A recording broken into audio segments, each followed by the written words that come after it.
Bismillahirrahmanirrahim and Assalamu alaikum. We are working to make our Sun series more interesting, interactive and easy to understand for our students.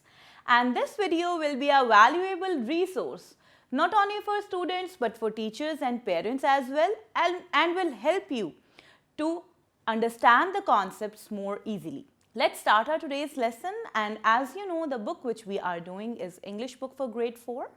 And let's see the competencies breakup first. So here we have oral communication skills, listening and speaking, reading and critical thinking skills, vocabulary and grammar, and the last one is writing skills, but the competency breakup with respect to this book includes oral communication skills, listening and speaking, reading and critical thinking skills, aspects of language and writing skills.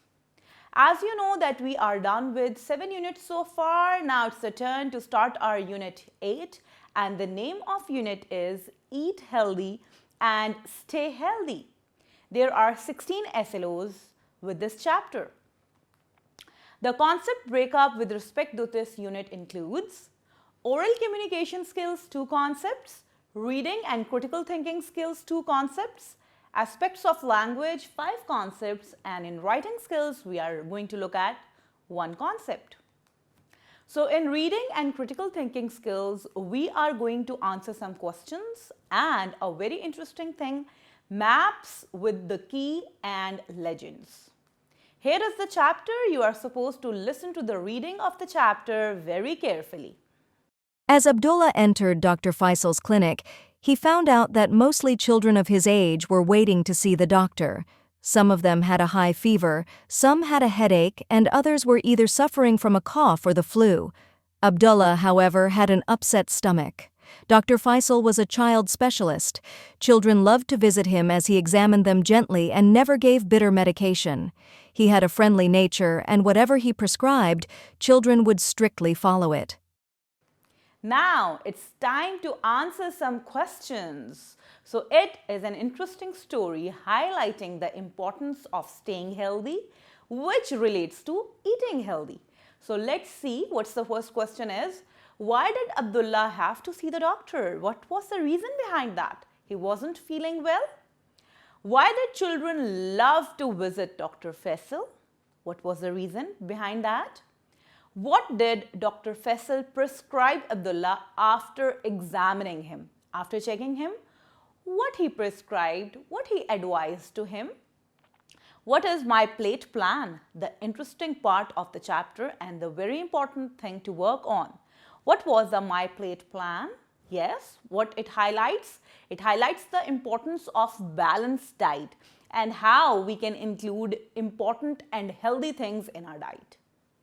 What did Dr. Faisal advise in the end? What was his basic advice? And why is it important to eat healthy food? Now here, your point of view is required. What do you think? Why it is important to eat healthy food? To stay healthy, to avoid the diseases, to keep ourselves safe from different germs. So it is so important to eat healthy because eating healthy relates to a good health. These are some factual questions. Help us to find the answers in the form of facts directly from the text. We need to read the text very carefully to find facts. Now some of the questions here are factual questions, and what are factual questions, my dear kids? जिसके answers हमारे paragraph में ही मौजूद होते हैं. You are going to find the answers from the paragraph and you are going to answer them. And some of the questions are not factual questions, they are open-ended questions in which you are going to write in your own words, your own point of view, just like the last question which we have discussed. Let's move forward and see what's on the list next. And the next thing is reading a map. Okay, what comes to your mind when I say the word map? What does map tells us? Yes, map tells us about different places, their location. But as you know, whenever we are studying something, there are some features related to that. Now, let's see why reading a map is important and how and why we should read it. that reading a map is the act of interpreting or understanding geographic information on it, which helps us to know where to go. So what is geographic information, my dear kids? It's about the places, their location, and how they are placed in a certain manner. So Fatma has to visit various places but doesn't know which road to take. Study the given map below and help her reach the places she wants to visit. Take help from the map, key and legend. Okay, there's a girl named Fatma and she wants to go somewhere, but she is unaware of the roads and the routes. So we are going to help her by reading the map. And the first thing which is so important in reading the map is to understand the key or legend. Key tells us the symbols about different places. Like the symbol for road is this one, Fatma's house, fire station, fast food restaurant, school and factory. Can you see specific pictures with that? These are key. These are the parts of key or legend, and they will help you to read the map. Here we have the map. Wow, I can see so many different places, and when we are going to answer these questions, we are going to refer back to the key. Fatma has to go to her school. Which road will she take? Now, where is Fatma's house, my dear kids? Yes, it's on the left. And where she is supposed to go? Yes, to the school. What do you think? First locate where is the school. Yes, it's on the right. So which road she is going to take? Right from here, then she will come this way, then come to the Pico Road, and here she can reach the school very easily. Now, how we have located that? Because we know where is Fatma's home. By looking at the key, we know where is the school by looking at the key, and then we have easily answered that where and what route should she take. The second question is, on which road is the fast food restaurant? Okay, where is the fast food restaurant, my dear kids? Here, look at the key again. Here is the picture of fast food restaurant. Let's find out in the map now. Yes, here is the fast food restaurant, and can you name the road? Yes, it's on Mall Road. This way you can refer back to the key and then you can study the map and read and answer the other questions. Let's move forward with oral communication, and in oral communication we are going to look at some long vowel sounds and instructions and directions. Let's see phonics practice, a vowel sound. A vowel sound is long if it sounds like its name. For example, long A in sake and long E in weep. We have done that before as well. Whenever we say the name of the vowel in a word, it means we are saying the long vowel sound, like A in sake and E in weep. Now we are going to read and say the given long vowel sound and their words, like I, bike, pine and rice. Again, the sound of I is coming as I, not E. So it is a long vowel sound word. Let's see with O, home, bone and soap. With U, cute, cube and tube. As you all know, the sound of U is A, but here we are pronouncing it as U, cute. So here it is the long vowel sound. Whenever we are going to say the name of the vowel in the word, that is when we are pronouncing the long vowel sound. Let's move forward. Here is an activity. Write 3 words with each given long vowel sound in your notebook. You are supposed to write 3 words with each in long vowel sound words, and you can also make their sentences. Here is a dialogue going on between Danish and Abdullah. You are supposed to listen to the dialogue very carefully.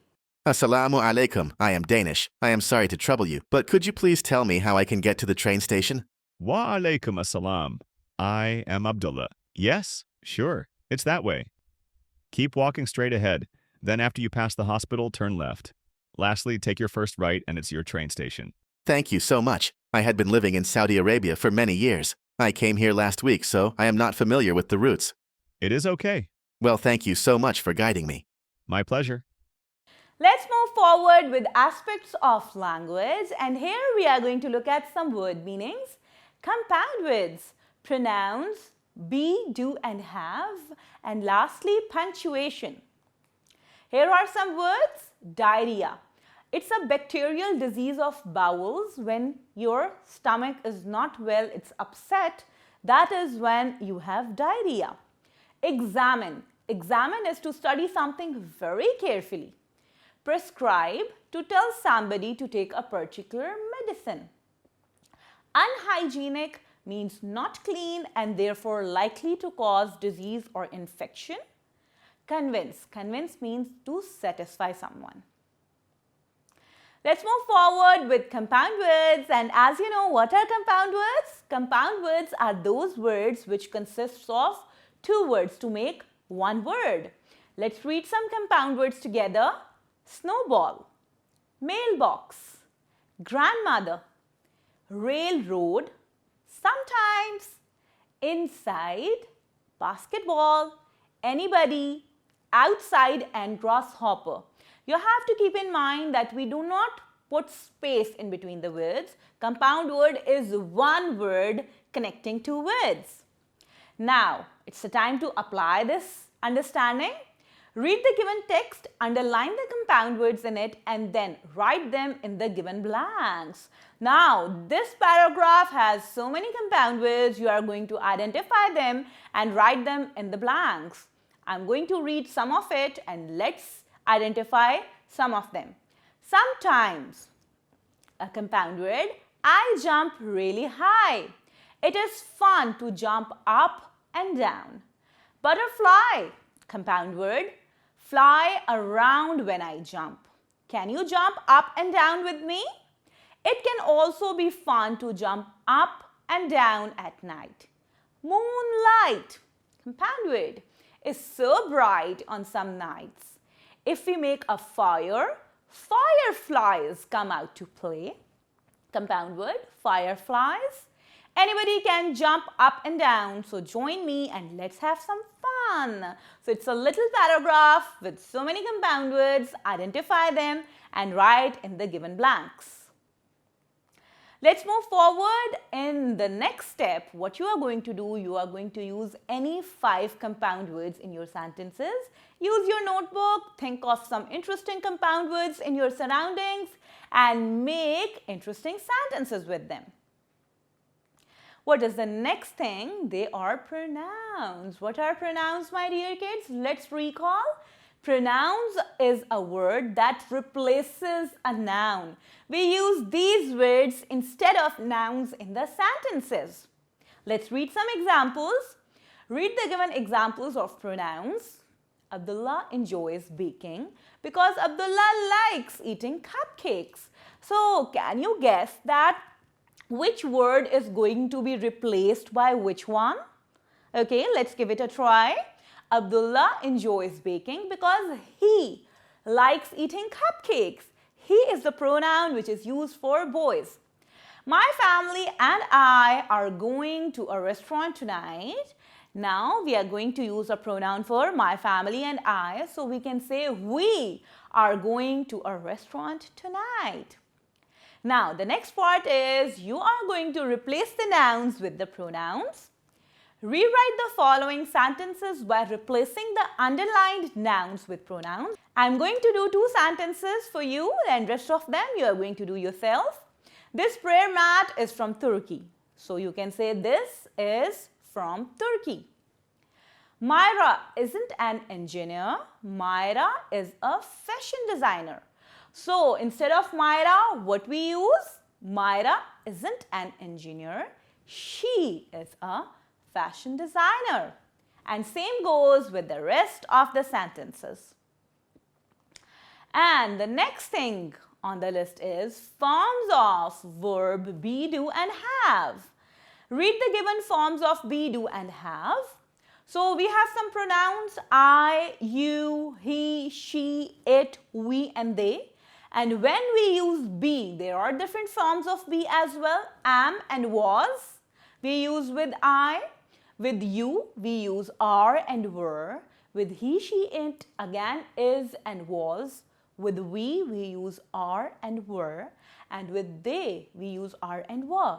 Now we are relating these forms of verbs with the pronouns because eventually we use these forms of verbs in sentences after pronouns. Let's see the forms of do. Do and did with I. Do and did again with you. Does and did with he, she and it. Do and did with we. Do and did again with they. And the last one have and had with I, have and had with you, has and had with he, she and it. Now this is a difference. With we again have had and with they again have had. Read the given sentences to notice the use of be, do and have with pronouns. We have some examples to make it more clear. I have to take my medicine on time. Do you buy bread daily? He is working on a science project. We are celebrating Independence Day. She was appreciating her team's efforts. Did they visit the doctor? It had a bad effect on her health and we were playing volleyball. So here the examples we did on the last slide, we have used all those forms of the verbs with the pronouns. So here you have to complete the sentences using the correct forms of be, do and have. The examples are given in the brackets and you are just supposed to select the correct form of verb and enter into the blanks. Let's move forward with punctuation. Read the given examples. What is punctuation, my dear kids? All the punctuation marks. What are those? Full stops, question marks, exclamation marks, apostrophe, commas, so on and so forth. And even the capitalization also comes under punctuation. Why are you feeling sad today? We are going to punctuate this sentence. Actually, what this sentence is, what is the nature of this sentence? It's a question, right? So we are going to capitalize the first word and what we are going to write at the end of the sentence? Yes, it's a question, so we are going to add the question mark. Fawad wanted color pencils, chart paper, crayons, paintbrushes and pencils for his art class. Now see, a lot of things are coming in one sentence and when a lot of things are coming in one sentence, which punctuation mark we use? Yes, we use commas and we are going to capitalize the first word as well. You can see Fawad wanted color pencils, chart paper, crayons, paintbrushes and pencils for his art class. Alas, we lost the match. Here, there is some feeling in the sentence. So after alas, we are going to use the exclamation mark, full stop at the end and capitalize A. Punctuate the following sentences. Now it's your turn to punctuate the sentences. I'm going to do the first one for you. On Friday morning, we have an inter-class debate competition. So we are going to capitalize O. We are going to capitalize Friday because it's the name of the day. And at the end of the sentence, we are going to add a full stop. And the other sentences are going to be done in the same way. In writing, my dear kids, we are going to write a process or a procedure. What is a process? A process is something which includes some steps to get to the conclusion. Let's see an example for that. Okay, in guided writing, my dear kids, as we have seen that we are going to study the procedure. Our procedure has different steps. So let's see what is the first thing on the list to study that. Write the procedure to make paper flowers. Write the correct step for each picture given below. You are going to number the steps. Look at the pictures very carefully. What do you think? Which step will come at the first place? Yes, this one. Here, first we are going to take a paper, glue and scissors.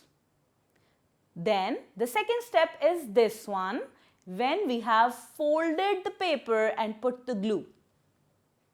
The third step is the one which is at first place. We are going to make cuts on the paper. Then the picture at the second place is the fourth step, in which we are applying the glue at the end of the paper. The second last step is the fifth step, in which we are going to roll it on a rod. And after that, the last one is at last place, the sixth step, in which we have made a very nice paper flower.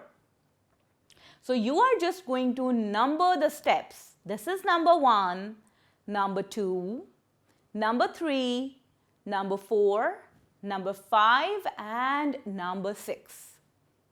Okay, my dear kids, that is all about this chapter. We have seen some interesting and new things in this unit. I am going to meet you again with another unit and another set of concepts. Till then, take a good care of yourself. Allah Hafiz.